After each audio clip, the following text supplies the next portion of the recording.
Hi, welcome to Trauma Module 1, Activity 1. We will be going over the definition of trauma in this first activity. My name is Dr. Annie Ranking, and I will be leading you through this course over the next 4 modules. To start with, it's good to understand the difference between stress, toxic stress, and trauma. Stress is good. Stress is a way that our brain responds to demands in our life. Now, stress can turn into toxic stress when we feel as if we are always on. If we feel as if we can never relax, if we feel as if our brain can never come back down to what feels like could be, quote, normal. Toxic stress is physical and emotional responses to pressure over a long period of time. This can lead to trauma. Trauma can also just happen without the precursors of stress and toxic stress. But the definition of trauma is something that is deeply disturbing or distressing. What is important to understand is that trauma is experienced differently by different people. I may have an experience the same as you have an experience, and I may have a traumatic response while it may just feel like stress to your bodies. Every person is individual. They are exceptional experiences in which powerful and dangerous events overwhelm a person's capacity to cope. It could be our collective trauma of living through the pandemic.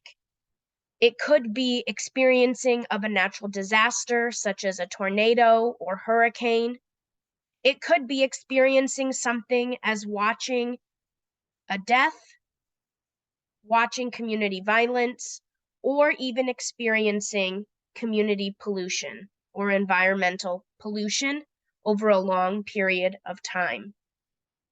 It is essentially any event that undermines a child's sense of physical or emotional safety or poses a threat to the safety of the child's parents or caregivers.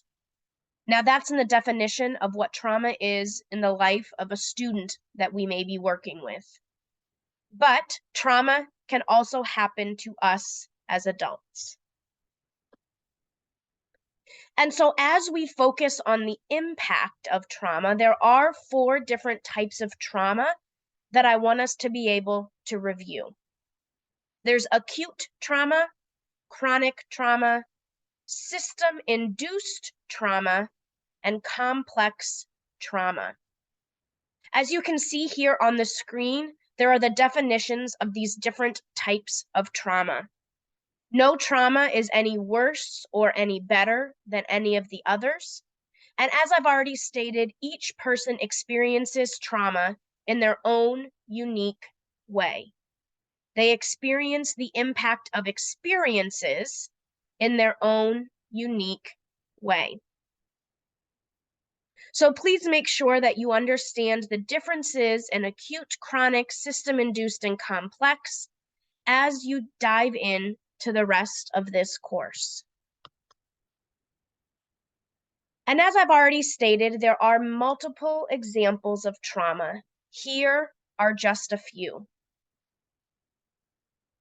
And as you can see with the asterisk next to neglect, neglect is known as being the most damaging and long-lasting. When a child is not responded to when they cry as an infant, or not responded to when they seek attention or assistance when they are in school or middle school, they start to understand that they're not worthy. They start to internalize that their needs are not part of everyone else's reality. This can have many damaging and long-lasting impacts on the life of a child way into adulthood. And so here are some fundamental truths. Throughout these modules, I will be providing you quotes from books around trauma along with some fundamental truths. Here are 5. Trauma is real. Trauma is prevalent. It is more common than we care to admit. And since March of 2020, we have seen this prevalence skyrocket as we have experienced a collective trauma. We have all experienced the pandemic in a different way. And that really speaks to how trauma and experiences impact the lives of others, those around us, and our own lives in very unique ways. Trauma is toxic to the brain and can impact development and learning in many ways. We will talk about this later in a module, but it's what's known as flipping our lid. And it's a simulation of understanding that when we are experiencing trauma, when children are experiencing that always on feeling of being in trauma or a traumatic situation, there is a lack of learning that is happening because our bodies go directly into survival mode. We need to prepare our students to cope with trauma, even if we don't know what the trauma is. As educators, we do not need to know every in and out of trauma our students may have experienced. But through this course, you will learn some trauma-informed practices or trauma-informed care, which will be able to create classrooms that are inclusive and safe for all. And finally, children are resilient. And within positive learning environments, they can grow, learn, and succeed.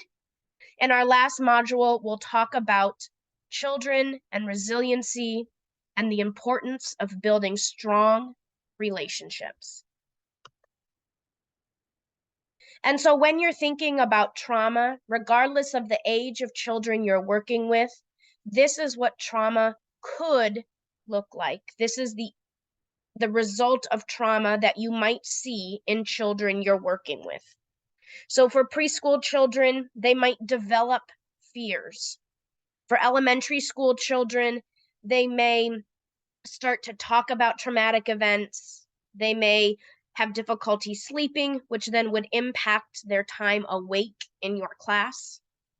And for middle and high school children or students, they say they have no feelings about an event. They start to change behavior. They may develop eating disorders. They may start to feel depressed or alone.